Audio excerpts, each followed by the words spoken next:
Hello students, welcome to PhD jobs and admission. This is Gauri. तो आज के video में हम नया टॉपिक शुरू करने जा रहे हैं जिसका नाम है thesis and article writing. Okay, तो इसके पहले हमने जो भी कुछ टॉपिक्स लिए उसके लिए मैंने लिंक डिस्क्रिप्शन बॉक्स में प्रोवाइड की है, तो आप वहाँ पे जाके वो सारे वीडियोस देख सकते हो। तो आज के वीडियो में हम थीसिस एंड आर्टिकल राइटिंग पर इम्पोर्टेंट टॉप 10 एमसीक्यूज देखने वाले हैं और उसी के साथ हम लोग थियोरी भी देखेंगे। तो ये वीडियो आप मेरा पूरा देख लीजिएगा और फिर भी आपको कोई भी डाउट हो तो आप मुझे कमेंट करके पूछ सकते हो। तो स्टूडेंट्स, जैसे कि हमें पता है कि हमें पीएचडी एंट्रेंस एग्जाम देनी है फॉर चौधरी चरण सिंह यूनिवर्सिटी के लिए, पर उन्होंने इसी के अभी तक कोई भी डेट्स रिलीज नहीं की है। जैसे ही वो लोग करेंगे मैं आपको वीडियो के जरिए बताऊंगी। ओके, तो इस एंट्रेंस एग्जाम के जो पूरे मार्क्स होते हैं वो होते हैं total 100 marks, and it has two section, section A and section B. Section A is for research methodology. Okay, so each question carries 1 mark and there are total ऐसे 50 questions है, and there is also 0.25 negative marking for every wrong answer। तो इसकी वजह से हम आपको research methodology पर complete course provide करते हैं जिसमें ये सारे यूनिट्स हमने कवर कर रखे हैं।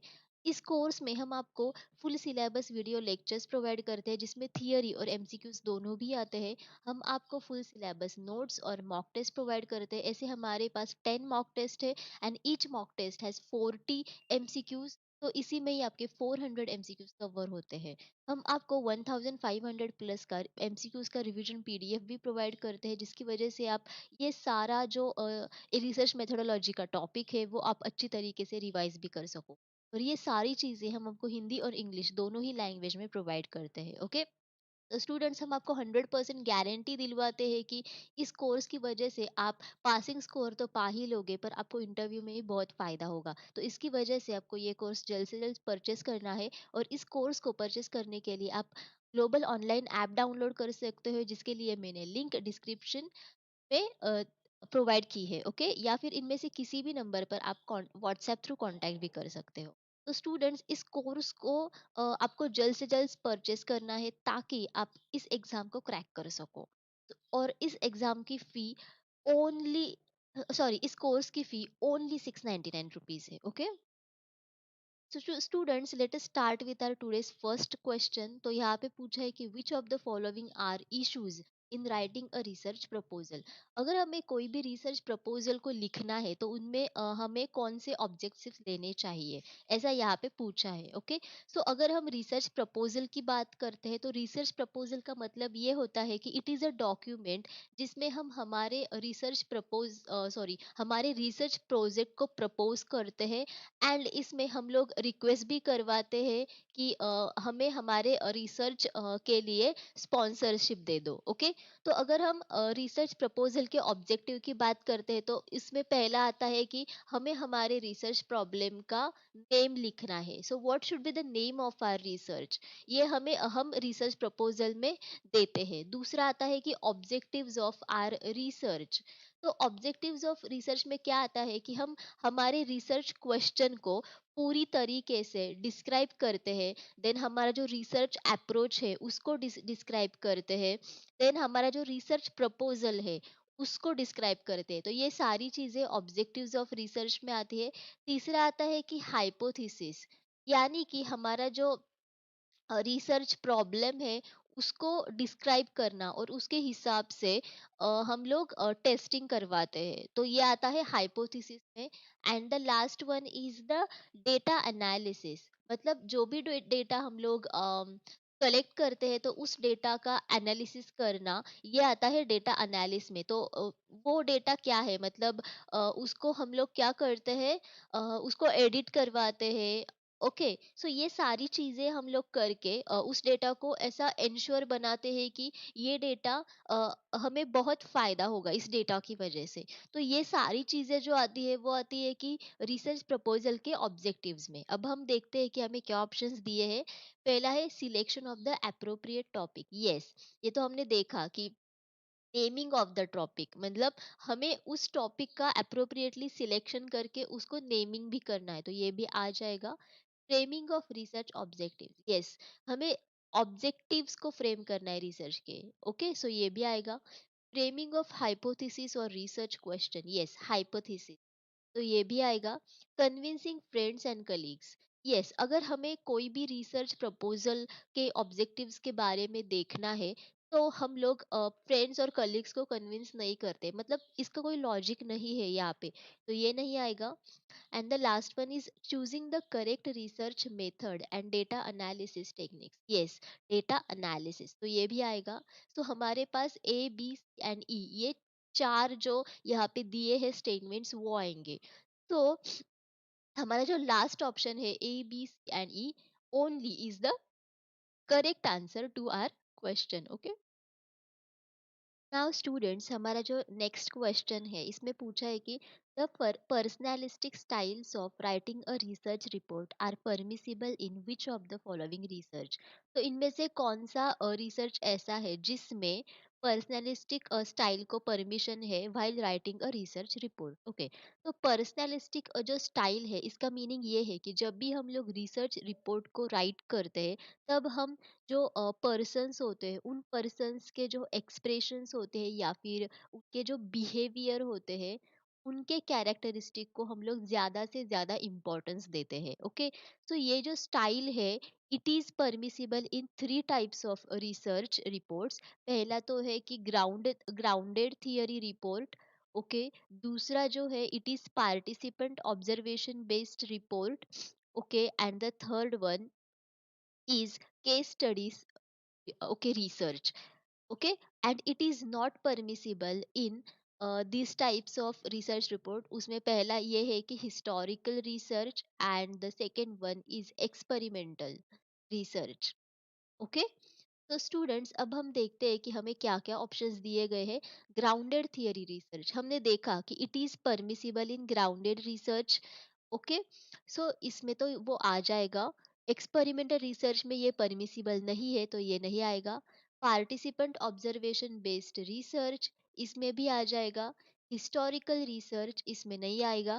केस स्टडी रिसर्च इसमें आ जाएगा।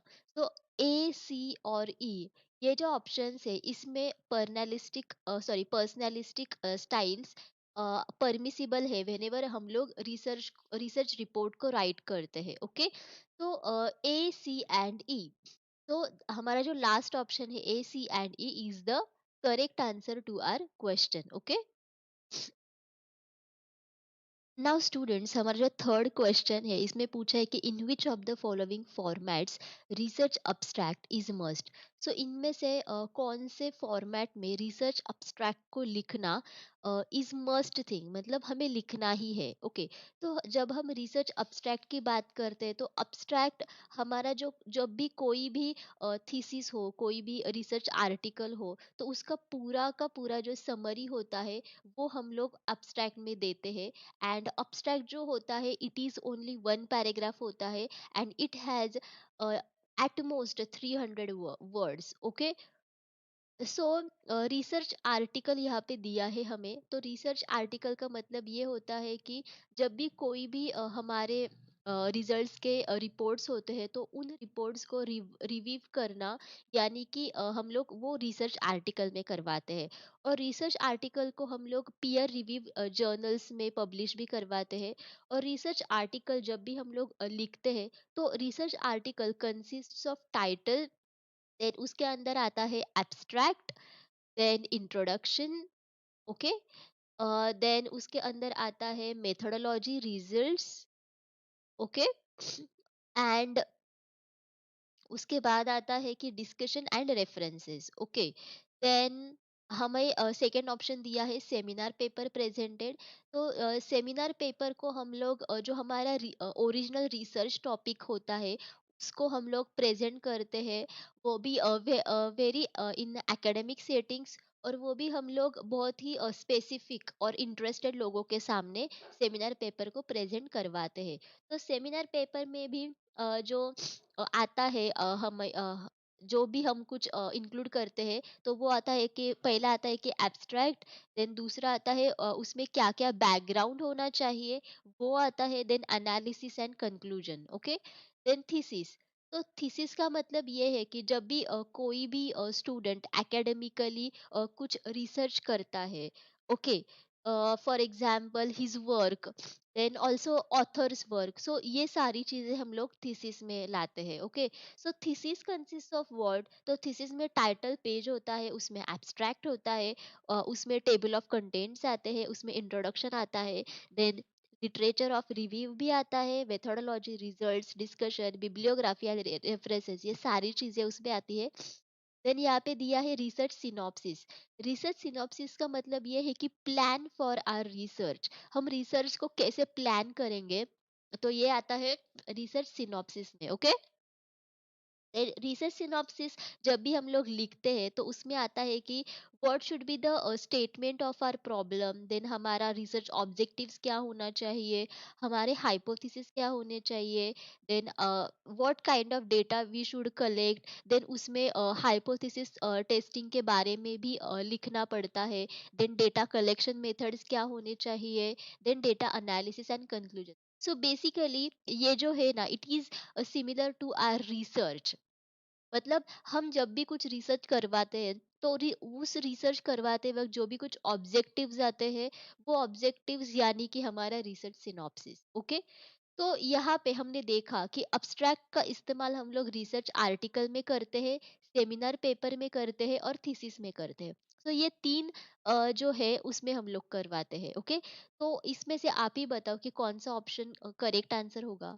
ऑब्वियसली 1, 2 एंड 3, मतलब option 3 is the correct answer to our question. Okay, now students, हमारा जो फोर्थ क्वेश्चन है इसमें पूछा है कि when two or more successive footnotes refer to the same work, which one of the following is used. Okay, जब भी हमारे जो कंटिन्यूअस फुटनोट्स होते हैं और अगर हमें उनको बार बार एक ही वर्क के बारे में हमें बोलना है उसमें, तब हम इनमें से कौन सा ऑप्शन यूज करते हैं। ओके, सो पहला ऑप्शन है आईबिड। ओके, सो आईबिड को हम लोग जब इस्तेमाल करते हैं फूड नोट्स में, तब तब जब हमें एक ही टाइप ऑफ वर्क को एक ही फूड नोट में या फिर प्रीवियस फूड नोट में डिस्क्राइब करना है। ओके, तो हमारे पास अगर कोई भी फूड नोट हो और उसके पहले अगर कोई भी फूड नोट हो, तब उसमें अगर सेम ही वर्क के बारे में लिखा हुआ हो, तब हम आईबिड को इस्तेमाल करते हैं। ओके,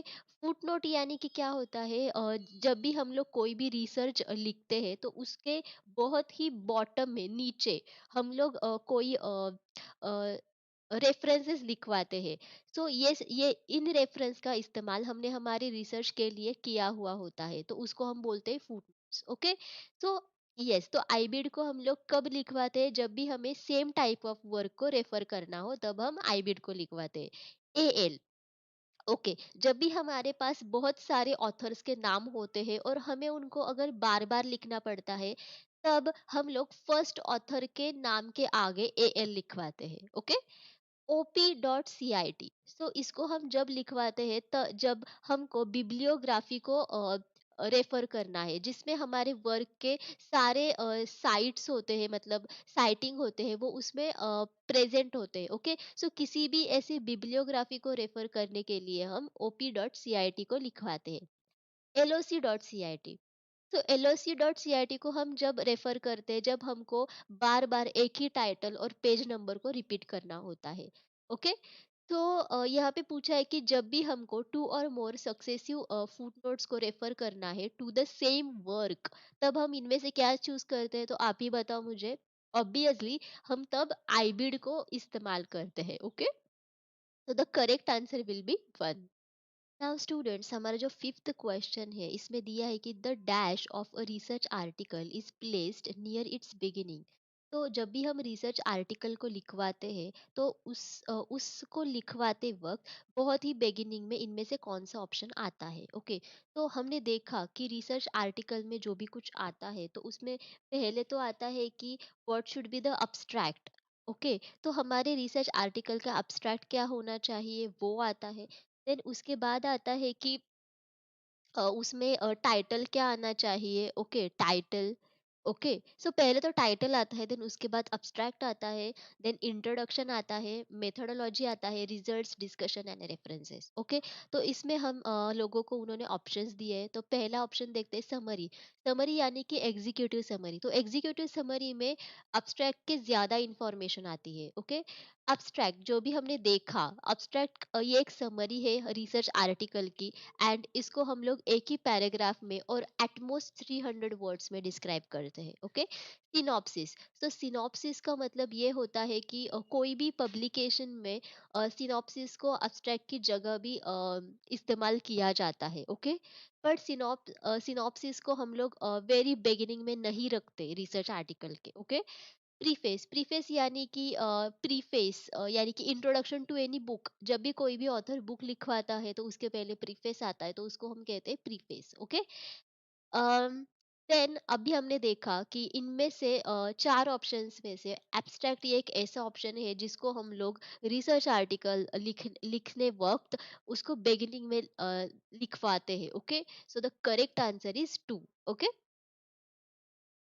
नाउ स्टूडेंट्स, हमारा जो सिक्स्थ क्वेश्चन है इसमें पूछा है कि references serve the purpose of. Okay, तो इनमें से कौन सा ऑप्शन ऐसा है जो कि रेफरेंसेस का पर्पस है, मतलब रेफरेंसेस का एक पर्पस होता है। So what should be the purpose of this references, ऐसा इसमें पूछा है। तो जब भी हम रेफरेंसेस की बात करते हैं तो रेफरेंसेस यानी कि जो भी कुछ हम लोग थियरी या फिर any research paper, any publication जिसका इस्तेमाल हम लोग हमारे खुद के रिसर्च में करते हैं, यानी कि रेफरेंसेस। तो कोई भी स्टूडेंट, कोई भी रिसर्चर या फिर कोई भी डॉक्टरेट उसका रिसर्च पेपर जब भी लिखवाता है, तो फॉर एग्जांपल कोई भी स्टूडेंट जब भी थीसिस लिखवाता है, तो उस थीसिस को कोई मार्क्स होते हैं to that student being able to be get graduated or post graduated in its degree। तब उसको किसी भी सुपरवाइजर को दिखाना पड़ता है। ओके, तो उस सुपरवाइजर को दिखाने के बाद वो सुपरवाइजर पहले तो ये चेक करता है कि उसमें कोई भी प्लेजियरिज्म है या नहीं। ओके, तो अगर उसमें कोई भी प्लेजियरिज्म है, इसका मतलब ये है कि उस रिसर्चर का वो ओरिजिनल वर्क नहीं है, उसने वो वर्क कहाँ से भी कॉपी किया हुआ है। अगर उसमें प्लेजियरिज्म नहीं है तो इसका मीनिंग ये होता है कि उसका जो वर्क है वो ओरिजिनल है। तो इस सब सिचुएशन को स्टेट करने के लिए, प्रूफ करने के लिए उस रिसर्चर को उस रिसर्च आर्टिकल में या फिर थीसिस में रेफरेंसेस का इस्तेमाल करना बहुत ही ज़रूरी बात होती है। तो इससे क्या होता है रेफरेंसेस का यूज़ करके, कि कोई भी कंटेंट हो वो गिवन कंटेंट ओरिजिनल है या फिर उसको कॉपी किया गया है, या फिर उसकी कोई ऑथेंटिसिटी है या नहीं, तो उसको प्रूफ करने के लिए हम लोगों को रेफरेंसेस का इस्तेमाल करना बहुत ही ज़रूरी होता है। So this is the main purpose of the references. Okay, तो अब हम ऑप्शंस देखते हैं। तो पहला ऑप्शन है lending authenticity to the given content. Yes, this is the correct answer to our question. Okay, दूसरा है insightful decision making, so this is incorrect. Giving ornamental value to the research, this is also incorrect. Exhibiting the great achievement, this is also incorrect. Okay, so the correct answer is one। और मैं आपको बता दूं, there is difference between references and bibliography, because bibliography में references section भी आते हैं, plus उसमें ऐसे भी सेक्शंस आते हैं जो हमारे पब्लिकेशन के लिए बहुत ही यूजफुल है, पर उनको हम लोगों ने टेक्स्ट और मैन्यूस्क्रिप्ट में साइट नहीं किया है। ओके, नाउ स्टूडेंट्स, हमारा जो सेवेंथ क्वेश्चन है इसमें पूछा है कि after completion of work on a research problem, the report was discussed in a scholars meet and the researcher was suggested to change the title of problem and hypothesis based on the data analysis. This is okay. So यहाँ पे बोला है कि जब भी कोई भी work complete हो जाता है रिसर्च प्रॉब्लम पर, तब उस पर हम रिपोर्ट बनाते हैं और उस रिपोर्ट को हम लोग स्कॉलर्स मीट में डिस्कस करते हैं। तो उस मीटिंग में रिसर्चर को ऐसा सजेस्ट किया कि उसको उसके प्रॉब्लम का टाइटल और हाइपोथेसिस चेंज करना चाहिए based on the data analysis. Okay, तो व्हाट इज दिस सिचुएशन, तो उन्होंने हमें ऑप्शंस भी दिए हैं। ओके, सो जब भी हम टाइटल और हाइपोथेसिस की बात करते हैं, तो टाइटल टाइटल तो ऐसा होता है कि जिसमें हम लोग हमारे रिसर्च के बारे में पूरा का पूरा जो होता है हमारा रिसर्च प्रॉब्लम, तो उस पूरा टॉपिक हमारे टाइटल में आता है। तो जब भी कोई भी आदमी हमारा टाइटल पढ़ता है, तो उस टाइटल को पढ़ने के बाद ही उसे पता चलता है कि ये रिसर्च किसके बारे में है। ओके। एंड जब भी हम हाइपोथेसिस की बात करते हैं, तब हाइपोथेसिस का मतलब ये होता है कि the prediction, okay, the prediction of the problem. Okay, so हमारे जो प्रेडिक्टेड रिजल्ट्स क्या होने चाहिए हमारे प्रॉब्लम के बेस, तो that is the hypothesis. Okay, so अगर हमारे रिसर्च में हाइपोथेसिस नहीं हो, तो हम हमारा रिसर्च कंप्लीट ही नहीं कर पाते हैं। Okay, so hypothesis is the most important thing and as well title. तो इसकी वजह से क्या होता है, हमारा रिसर्च कितना रिलायबल है, हमारा रिसर्च कितना वैलिड है, तो उसका प्रूफ हमें इसकी वजह से मिलता है। अगर ये ही इनकरेक्ट हो, ये गलत हो, तो हमारा रिसर्च वैलिड ही नहीं हो सकता। ओके, तो अब हम ऑप्शंस देखते हैं। पहला है logical and appropriate. Yes, this thing is logical and appropriate. Then दूसरा है process systematisation of report. Okay, तीसरा है illogical and not not desirable, ये तो नहीं आएगा।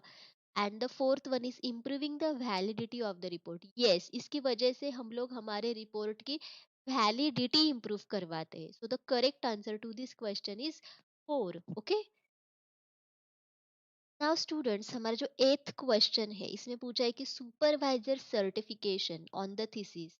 ओके, जब भी सुपरवाइजर हमारे थीसिस को सर्टिफिकेशन देता है, तो वो क्या हमें इंश्योर करवाता है। ओके, तो जब भी कोई भी स्टूडेंट थीसिस लिखवाता है, तो वो स्टूडेंट सुपरवाइजर के पास जाता है फॉर द सर्टिफिकेशन। तो सुपरवाइजर पहले यही चेक करता है कि उस रिसर्चर ने, उस स्टूडेंट ने जो भी रिसर्च वर्क किया है वो खुद का है या वो उसने किसी से कॉपी किया हो।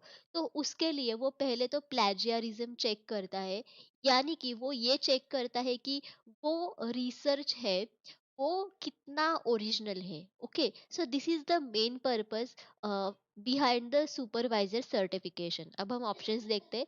पहला ये है कि gives name and fame to the supervisor. No, ये तो इनकरेक्ट हुआ। Clears different bottlenecks in the system, ये भी इनकरेक्ट हुआ।